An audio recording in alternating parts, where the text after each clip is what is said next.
Greetings and salutations, and don't touch that dial. You're now listening to Slasher Digest FM. It is I, your friendly neighborhood slasher enthusiast, Chris, and as always, we're also joined by our contributor and our demonic darling, Chell. It creeps, it leaps, it glides and slides across the floor. If you're not in the loop on Slasher Digest, it's our free newsletter where our listeners can have a one-stop shop to find the latest on Hack or Slash, from the content that we produce to discourse in our community to behind-the-scenes perspective on the show and even some of our upcoming attractions. It's a great to catch up or keep in touch with all of the awesome and fun stuff going on in and around the Hack or Slash community. And it's a great first read for our new blood coming in who are still getting their feet wet. Now, this episode, though, takes things a little bit further and actually gives us a deeper look at what's happened on the show, going behind the scenes, and what awaits us in the month ahead. Now, normally this episode is available for our patrons exclusively, but as a graduation present for all of our new Hack or Slash University alumni, we wanted to include everyone in as we just recap what magic our spooky season was. Yes, it was a fantastic few weeks of expanding our horror horizons, coming together as a community, and a lot of learning and connecting, and ultimately just having a damn good time in the run-up to Halloween. It honestly was a lot of magic. And as Nicole Kidman likes to say, we come to this place for magic, because heartbreak feels good in a place like this.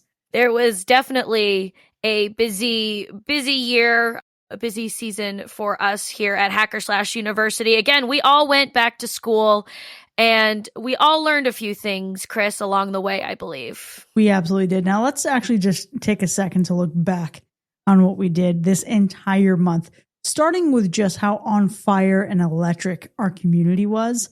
Really, our Discord server is where the best of our community kind of comes to life. And it's really a place for connection. Now, we had a few things that were happening, hosted actually by our community, and even Nathan and Meat, and the mystery Meat double feature that we get every month. Now, when we think about those things coming to life, those are things that were kind of ancillary to the original spooky season plan, but they brought more life to the party, which was really special. Yes, like any good college campus, you got to have your student clubs, your extracurriculars. And really, we had some fantastic folks and community members really step up. We had Nathan, which every week, Nathan was bringing us a different watch party for a different installment of the Paranormal Activity series. And let me tell you, Chris, this was something I did not know I needed until it started happening every week, and just how much fun I was having revisiting these movies that I think I kind of only half watched the first time around, most part. Yeah, those movies are fantastic. I have zero objections to them. Now, when I say they're fantastic, I'm not saying they're all great, but they are a fun time, and that's really what counts. Yes, and the commentary and the observations, it was just awesome because it was a lot of the same people showing up every week to check in with this new installment, a lot of memory from the last movies. So it was just a lot of fun, and I did gain a greater appreciation for the Paranormal Activity movies that I didn't before. Again, they were not all gems, but they were fun watches, and I didn't realize how much they could bring people together. And really, nothing is more fun than experiencing something awful with friends. So really, that's where the magic is. Something that was not awful, though, was the Mystery Meat double feature this spooky season. Chris, did you see the lead up happening for this? Wow. Let me tell you that this spooky season was such an occasion for me. I had a lot happening. Inside of work, outside of work, in my life, outside of my life, a lot of things. But one thing that cracked me the fuck up was seeing the absolute commitment to the bit that Meat was exhibiting, because there was a lot of mystery. There was a plot going on, and Meat, I believe, even got his wife in on it, and she joined the Discord and was reporting him as a missing person. It was phenomenal. I would love for you to share a little more detail. Yes, it was. He started right around probably the end of September, 1st of October, and he starts talking about this mysterious number and this guy that he met and encouraging us to call this number and kind of popping in and out, kind of like, hey, that's kind of weird. And then, yes, his wife comes in a few days before the actual watch party and mentions, hey, you don't know me, but I'm Meat's wife and he's missing. And he sent me this video. Chris, there were videos, handheld, found footage level videos that were being shared throughout. And it was just the amount of theatricality and planning that went into this. And yes, of course, we did find out kind of, what happened, whether or not Meat came out on top before the watch party. But gosh, it was fun. It was fun to be in the Discord those days. There was drama. There was flair. Between this and Meat's commitment to the Rocky Horror watch along that we had and actually throwing toast and rice, I honestly feel like Meat's got to be a great theater kid. And honestly, I applaud him for it. Yes, thank you. Please do not stop coming up with these fun and imaginative ways to get us all engaged. And there were a few people that jumped in just out of the sheer curiosity to see what this watch party was going to be about. And yeah, it was a great time. So bravo, Meat, and we're excited to see how you scare us and engage us again. It was awesome and we all appreciated it. And like we kind of talked about, there were these people in our community that they have their own niche and they want to bring that and share that with the horror community. And people come in kind of just checking it out. And they're like, oh my God, I am all about this. Or they're saying, you know what? I'm going to check in once a month with you because I can do it in small doses. So we're lucky to have such an active community where on any given week, there's at least a watch party or two to jump into, watch a movie you haven't seen, maybe one you haven't seen in a while. And if nothing else, get some good commentary. For sure. And something that I want to share is I am bad at social media. I'm very much an introvert. I, too, feel uncomfortable in crowded spaces where I don't know anybody. I promise. But what I will say is that our Discord is a super safe space. Just pop in and you will receive no judgment. We're here with open arms awaiting you. You can join as much or as little of the conversation as you like. But this is honestly a place where I feel like I have found my people, and I'm just so excited to see how it continues to grow. And obviously, one of the biggest ways that it grew this year was through that 31 Days of Horror challenge that you put together, Chell. Yes, this was a banner year for 31 Days of Horror. Let me tell you, I mean, it's always been a thing in the horror community for as long as I've been around it.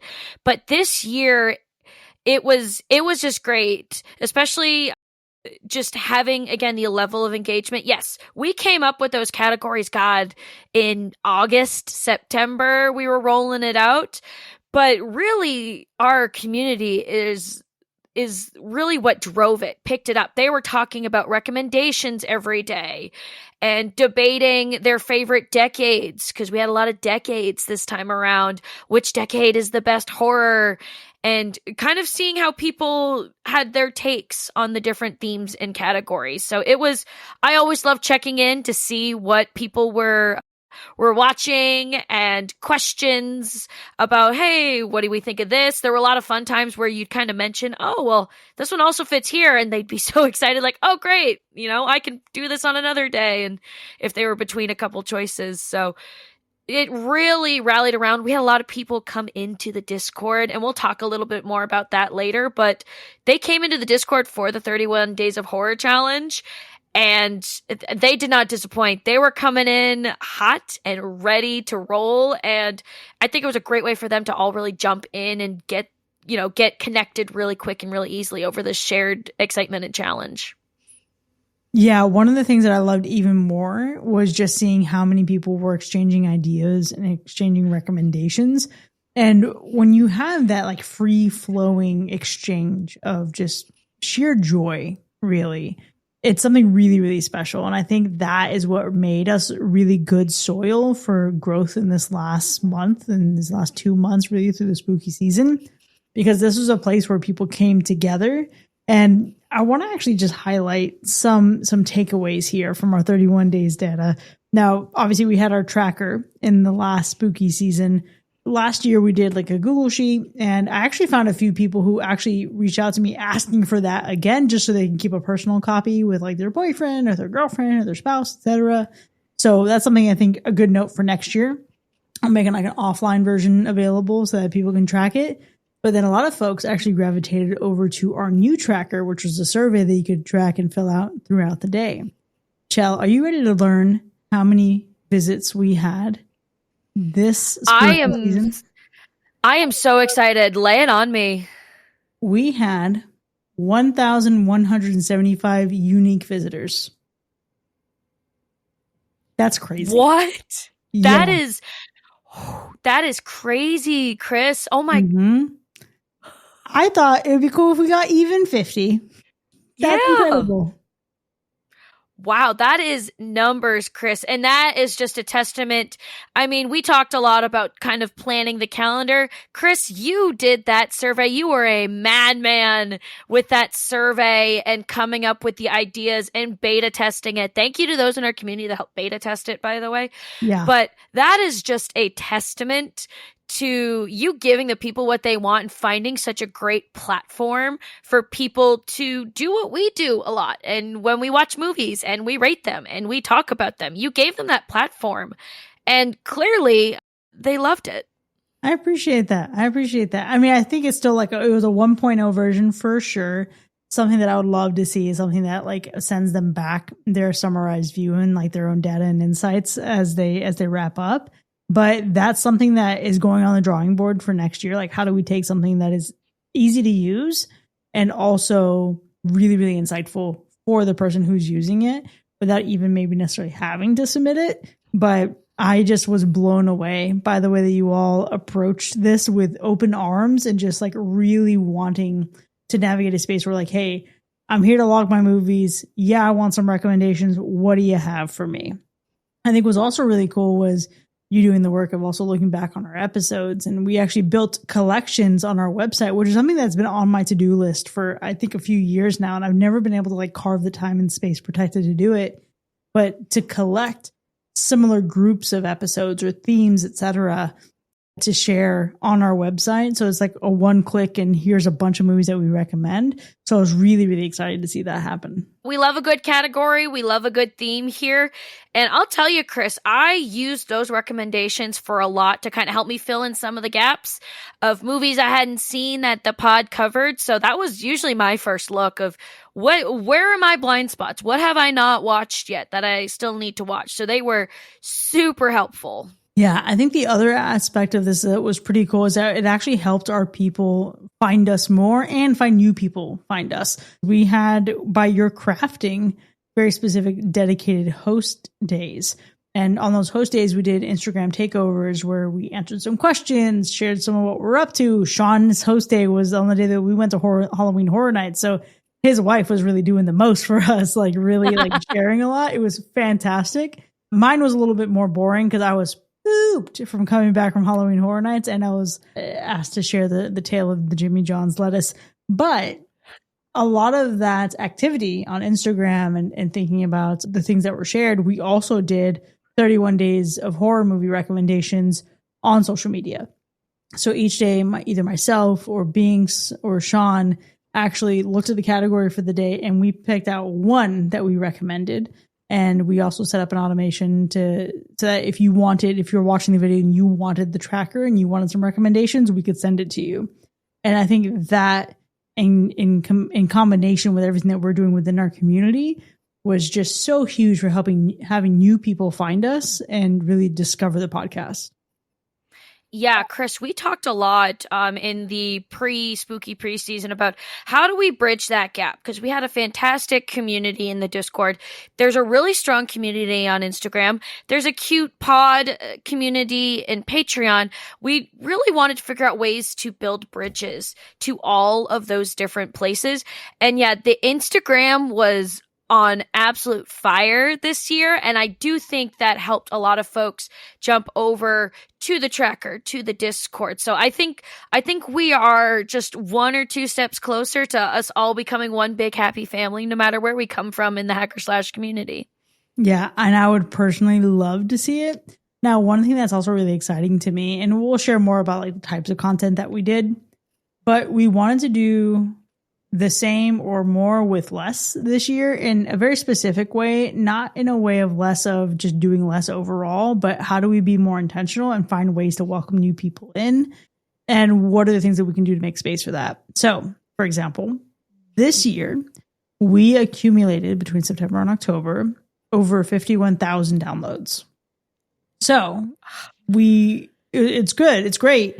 It's very similar to what we did last year. But here's the difference in what we did last year. Last year, we did 2 movie reviews per week. This year, we didn't do that. This year, we did something every single day to engage and meet people where they were on the platforms where they were. We still had our core curriculum, so our movie reviews on Fridays. And then we also did bonus episodes that were more thematic and in keeping with the spooky season to support that, right? So we still have more, but we have more, but with intention. We have over 400 episodes, 99.9% of which are actual movie reviews, right? So odds are, if you're watching a movie this spooky season, we've probably already done an episode on it. However, what we wanted to do is be more intentional and more strategic in terms of what are we doing that actually adds value to the folks who are dedicating their time to listen to us. So how do we have a bonus episode that explores maybe a more curated list of movies? What are some ways that we can celebrate and commemorate the spooky season? And in addition to that, what are the ways that we can meet people where they are? So Instagram, TikTok, etc., so we can help them discover the joys of Hacker Slash and our family. Yeah, and again, the 51,000 downloads, like that speaks for itself, Chris. Just the amount of work that everybody put in. I mean, everyone was hopping on different lives and different watch parties and different bonus episodes. It was a lot of fun. Just, the flurry of activity we had these last couple months, it was just a lot of fun. And to be thinking about horror in really different ways instead of just the formulaic, what every Hacker Slash movie episode is, it was really fun to kind of play around a little bit more and lean into some of those expertise and those experiences that we have in addition to watching movies. Now, one way a lot of people ended up engaging during the spooky season was through our website, which has slowly been growing, has been a great place for us to connect people to, especially with old episodes. Like you said, Chris, we had some categories for recommendations of movies. So we had a lot of people coming to our website in September and October. So September, we had 515 users, which is pretty good. We had quite a bit of buzz with the Be True to Your Ghoul promos and getting people kind of excited, but not quite there yet in the spooky season. It was just kind of laying the groundwork. Chris, we doubled that in October. We had 1,058 users in October. That is unique people that went to our site in October. That is bananas, Shell. What do you mean? What do you mean? This is fantastic. It's huge. And that includes over 6,000 events, which is Google Analytics speak for engagement in some way. That meant they were clicking on links. They were scrolling. They were pausing and reading something. They were listening to an episode. They were reading a blog. They were saving a blog, bookmarking. So 6,000 events, which means people were getting on and they were getting busy on there. They were connecting. They were exploring. And it was great to see, absolutely, especially because while, yes, it was the hub, we didn't have really any blog posts that were new or running, but we did keep referring people back to that for the 31 Days Guide and the episodes. And so there were a lot of great connective tissue to our website without, again, necessarily having a ton of new stuff, but just really putting on display all the great stuff that's already there. Yeah, it's honestly wild to me that I think it's very much like to the expectation. Okay, yes, there's a lot of intentionality here. Yes, there's the expectation that something like this might happen, but to see it come to really life and to come to fruition here is absolutely fantastic. I'm so blown away that we got that much activity. Yeah, and we had some popular pages. There's always some that top the list. So our number one was the 2025 31 Days Guide. So it was our tips, our tricks of how to make the most of the 31 days season, which a lot of people I think were touching base with to make sure they kind of knew how to set themselves up for success at Hacker Slash University. The second was our episodes page, Chris, which again goes back to us connecting, doing those categories and being really really deliberate about encouraging them. If you want to listen to an old episode, come to our website, check it out there, which is huge. But then what's topped one of our top, I'd say 5 or 6 pages was one of our genre recommendation pages. Chris, you wanna take a guess which genre people were most seeking out our advice and input on? Wow, what a great question. And I have a feeling it's going to be something absolutely fucking bananas and absurd. I would want to think that it's something like slasher or holiday horror or something like that, maybe some 80s horror. But I have a feeling something a little bit more silly. No, it was actually gore porn. You know why? You know why? You know why? It was just so funny to see. So clearly people, they were looking for the splatter and they were looking for the recommendations of Hack or Slash to get them through the gore. So thank you to everyone who clicked on that, looked up gore porn, looked it up on our website instead of Googling it. We did have some people in the Discord say they Googled it and got very different movie recommendations. So thank you to everyone who hopped on our website. Hopefully just keep coming back because we will, now that we're out of the spooky season, we will be creating new content. We will have some new blog posts up. Keep checking back. Make that kind of your main touch point. It's a great place, kind of the center of the hub and spoke to keep you connected and keep you in the loop. Even if you come out for a while and you come back, there's going to be something new waiting there for you probably. Listen, if you're out here looking for gore porn, welcome to cornhub.com. That's all I got to say on that. But I'm excited to see how we continue that activity moving forward. What I'm also excited about is how many folks we welcomed into the community show. Let's just break this down. We got, with our new blood drive, 14 new patrons. Welcome to the family, patrons. Welcome, welcome. We also got 24 newcomers to the Discord server in October alone. That is huge. That's almost one a day, Chris. Almost. We also, between the 2 months, had 41 new members of our Discord. 41. That is outstanding. And as one of the people who usually welcomes them in, I didn't even realize I'd welcomed 41 people in. But I do know that quite a few of those folks, again, they came for the 31 days. They jumped right in. But they were finding their niches. They were finding people, they found for Perfect Organism who's talking about creature features and Godzilla. You had people connecting with Nathan about Paranormal Activity and Nathan's Twilight love and Spooky Bitch with her female, Scream Queen's good for her horror. It was just really cool that I can only imagine those folks coming in and it can be really overwhelming, but being able to have those categories is really exciting. 100%. And now that's the thing here, right? This again is a space where you can come in as much or as little as you want without the pressure of having to commit and talk in a big way, right? It's about participating in the dose that feels right to you. And what's also interesting to me is obviously we had this influx of folks. Some of that naturally comes throughout what we see in terms of our episodes, right? Sometimes we do movies that are brand new, that are hot topics, and people are like really, really focused on talking about. The other side of this, though, are the movies that are like hidden gems. So one of my favorite things to do is like look back on the month or the 2 months that we had and think about which episodes were the best. Chow, we had The Conjuring Last Rites, Hell House LLC Lineage, LOL, Sinners, and Rocky Horror, the Rocky Horror Picture Show in September. Which of those episodes would you expect would be the most popular? Oh boy. I mean, Rocky Horror is pretty widely known. It's probably the most accessible. So I would have thought that, but we did have a couple new releases that I can imagine topping Rocky Horror. Yeah. We had one iconic long-standing film and 3 new movies. One of which came out earlier this year, so we were late on it. But that was Sinners, 2.6 thousand downloads.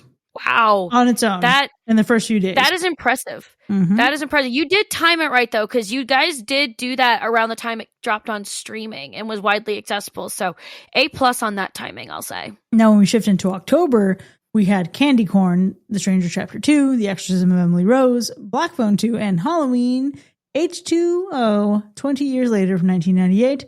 Which of those would you expect to be the most popular?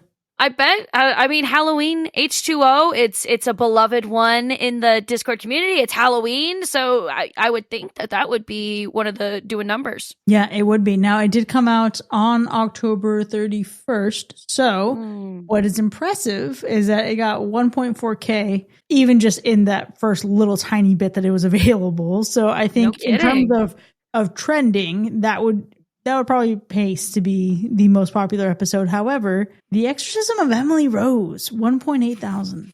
You know, Chris, I need to revisit this one because I remember watching it, and, you know, as a demonic darling, I do love my possession movies. I do not remember being that riveted. I was very shocked at how excited people were that we were doing it, because I remember it being just, you know, another exorcism movie. So I think I'm going to have to rewatch it. I know I missed the watch party of it, but I think I'm gonna have to rewatch it with new eyes and just see what I was missing the first time around. Yeah, there's really something special about this movie, and it's one of those that we've even still gotten comments on as of late, because folks are just still saying, wow, she did, and they're talking about the true story behind the film. Wow, this woman was failed in so many spectacular ways. Like at every level she was failed, and she deserved better. So I think it's one of those things where there's a lot to appreciate in the movie in terms of its like true crime or courtroom drama stuff. But there's a lot more when you think about the humanity behind it and think about the actual lives that are affected and impacted throughout this entire thing. So I think that's a special lens to view the movie through. Yeah, that makes sense. Now, in addition to all of that, we had several bonus episodes. So just to quickly recap, we had our Welcome to Spooky Season. We had our Spooky Season Bucket List episode. We had How to Train Your Scaredy Cats. We had a starter guide for the 31 Days of Horror. We had October previews where we looked ahead at what was coming up. We had a review between Sean and I about our Halloween Horror Nights 2025 experience. We had a bonus episode where we untangled the Halloween franchise and looked at all the different ways that you could watch this franchise and which through lines, which plot lines to follow.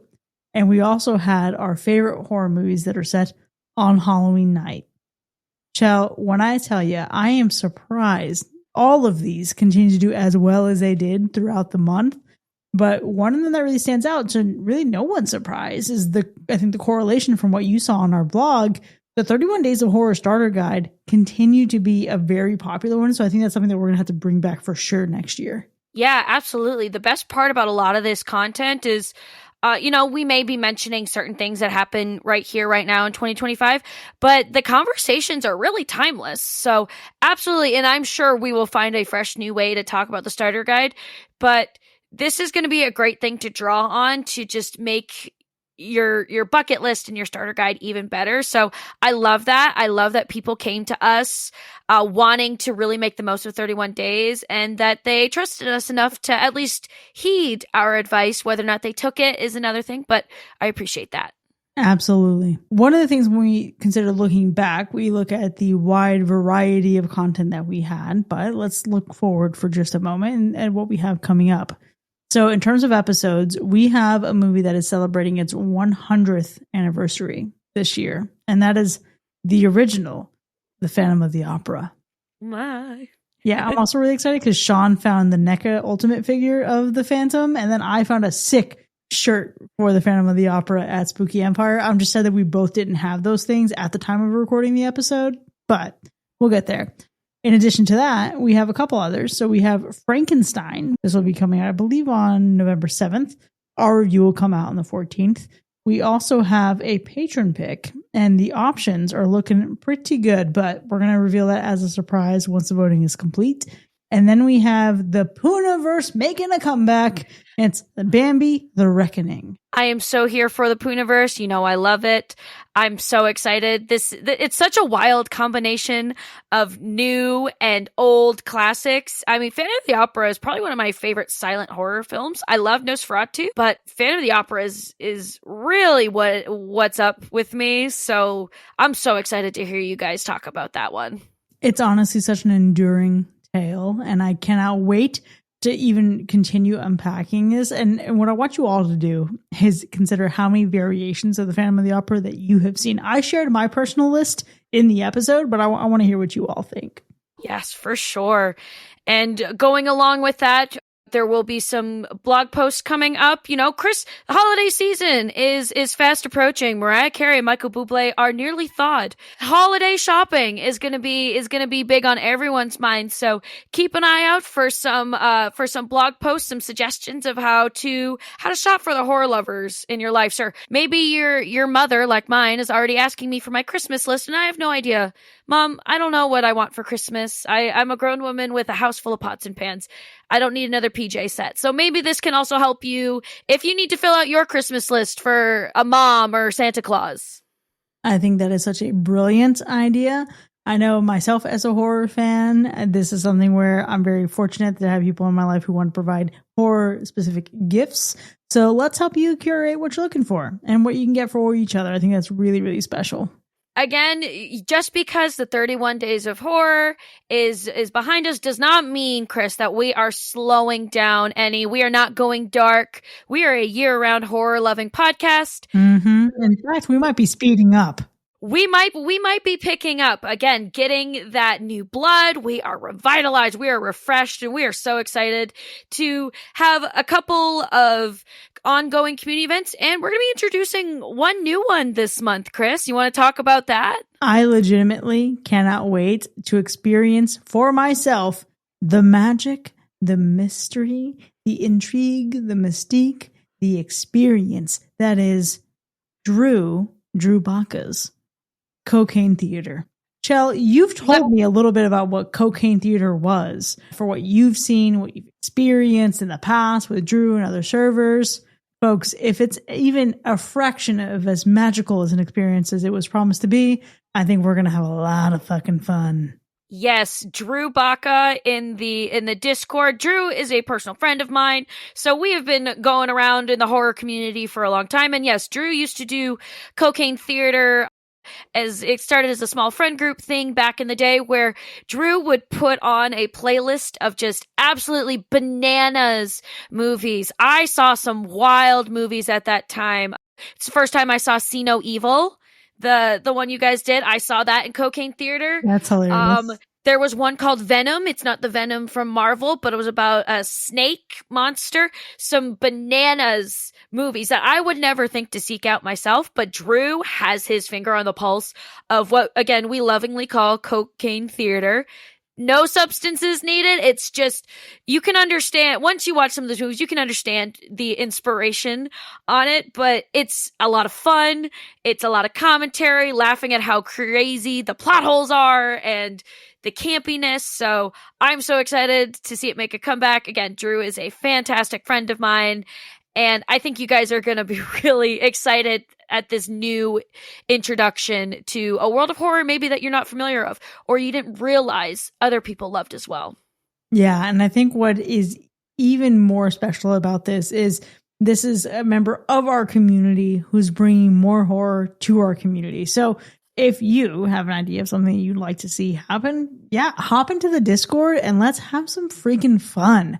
I'm even thinking about, y'all, it's been on my mind how much I want to do Jeopardy again. These are the kind of things that I think we need to do to keep this horror love alive. Now, in addition to Cocaine Theater, we have two other events coming up. Well, one, we certainly hope, right? Our Mystery Meat double feature. Our boy never misses, so we'll see what he has in store for us. But we also have the final watch party with Nathan for the Paranormal Activity franchise. Yes, that will be next of kin. Stay tuned in the Discord for Nathan dropping the date there. But again, what a journey it has been with the Paranormal Activity. Thank you for everyone who's come along on this journey. Thank you for Nathan for opening up that door, that ghost dimension, that world to us once again. Absolutely. It's pure magic. Now, we've talked a little bit about just theaters and things that are happening, things that are going on, but there are things that have been happening behind the scenes that I think is really important for us to share. One, obviously, we always do in these episodes a not featured. So we talk about a movie that we've watched that was not covered on the podcast in some capacity. Chell, I would love to hear what you had. Yes. So I jumped in and was able to watch The Blob, which I'd never seen before this year. And I got to watch the 1958 version and the 1988 version. It was a blind spot for years, much to the amazement of many people. And it was a lot of fun. Even the campy 1958 one, really, it was a fun watch. I'll put it on again in the background of a party. And the 1988 one took that fun to an extra level. And I mean, you don't think in the 80s that an amorphous blob, of jelly could be scary and entertaining, but god damn it was. Yeah, if you put that into the early 2000s, it's going to be a lot of, I don't think you're ready for this jelly. God help us if we get another Blob remake. If we do and that song isn't featured, I'm going to riot 100%. Just walk out. One of the things that I got to do, which is really exciting, I think it actually kind of blends really well into what the rest of my spooky season experience was like. And we're going to talk about it more in another platform, in another way, another time. But I got to see 2 movies in theaters, one of which was my second time watching this movie in theaters, but it was really special. The other one was my first time seeing it on the big screen because it hasn't been released on the big screen. Widely available for the first time on the big screen was Terrifier from 2016. The original, getting to see that, and Art the Clown's debut. Debut in his own feature film, independently, exclusively, not All Hallows Eve or a short film. And what an incredible experience that was. Allie has become such a huge fan of Art the Clown and Terrifier. And I remember showing this movie to her a few months ago, and she was kind of like, I don't know. And then we watched Terrifier 2, and she's like, oh, I'm starting to get it. And by Terrifier 3, she loved him. So it has become such a great thing for us to bond over. But to get to see him on the big screen was honestly so, so, so special. And just hours before that, I was actually up visiting Sean where he lives. And we got to see Halloween, the original from 1978, in theaters. And it was his first time ever seeing it on the big screen. And when I tell you that there's just something so special about being able to do that, things hit differently. You see things differently. You hear things differently. The same movie that you've watched 1,000 times over in your life, you're going to hear new things. Like for me, I don't know that I've ever once heard Bob say out loud that he's going to take the phone off the hook. I always thought he just kind of like looked at her playfully and then just took it off the hook. I never once heard that was happening. I also think it's hilarious if you listen to Linda, and she's obviously at this point being choked by Michael Myers with a phone cord. There gets a point where she's like down on the ground. She's out of the frame and you still hear, and it's just the funniest thing just to hear. So I highly recommend it. It's honestly a magical experience. That is fantastic. The magic of the big screen. I love that for you guys. Honestly, that's so awesome. Yeah. Now, speaking of magic of big screens and that Terrifier event in particular, one of the other things I got to do this spooky season was go to Spooky Empire. And this is where I want to ask a question of the people. One of the most special things that happened, and I'll probably post about this sometime soon, but I got to meet Josh Rubin, the director of Hard Eyes, as someone who has followed us for a little bit on Instagram. I believe since we covered Hard Eyes, he has interacted and liked some things, etc.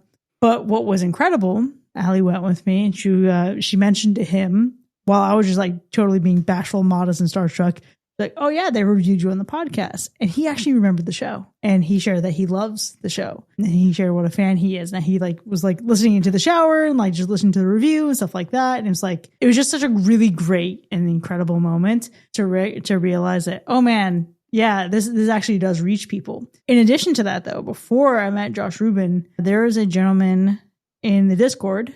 The username is Cheers for Fears, and he was at Spooky Empire. And I was just walking in Spooky Empire, and I hear nice hacker slash jacket, and I turned around. I'm like, oh, thanks. And then I'm thinking like, oh, this is just a compliment. And then I realized, wait, they're being specific. Wait, you know the show? That's crazy. And it was honestly such a great moment. He had his own film in the festival. So that was really special and like a really cool thing to get to see and just connect over. But meeting people out in the wild, honestly, what it gave me the taste of again is how badly I want to do another live show or a meetup for our community and get even more people in. So here's my thought, and I want to hear from the listeners. How down would you be to have a meetup at Spooky Empire in Orlando in 2026. When that's happening is going to be in October around Halloween weekend. So it would be the 30th, the 31st, and the 1st. I, last year, had plans of us having a booth. The hurricane messed that up, so it got canceled.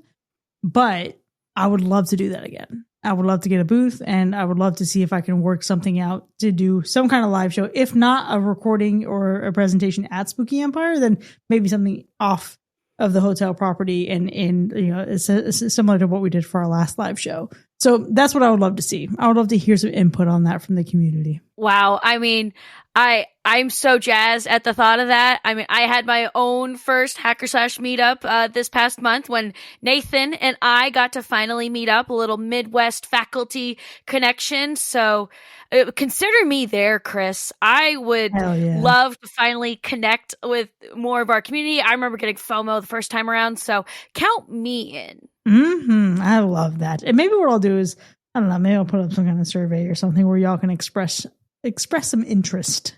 We'll see what happens. I can't wait to share more about Spooky Empire. There's so much other cool stuff that we absolutely have to unpack. Maybe we'll do a whole bonus episode unpacking it soon. But for now, there you have it, folks. That wraps up this edition of Slasher Digest FM. And we've covered a lot here for sure, but there's always a lot more lurking beneath the surface. If you want to dive deeper into the stories we've covered, make sure you're subscribed to the Slasher Digest newsletter. You'll get all the links, updates, horror highlights delivered straight to your inbox. So you can sign up now by clicking in the link in our show notes. And if you're one of our patrons, new or old, thank you. Your support is what actually keeps this whole thing alive and able to run. Now, for everyone else, consider this your invitation to the family. We have historically unlocked Slasher Digest FM for everyone during that spooky season, and this is kind of the end cap of that. So if you've been curious about what happens behind the scenes, what's going on behind the curtain, now's the perfect time to really jump in, to be a patron, to see what our community is all about on an even deeper level. But for now, we'll see you next time, folks. And remember, punctuality is the thief of time, dear. As long as the Arctic stays cold, we've got nothing to worry about.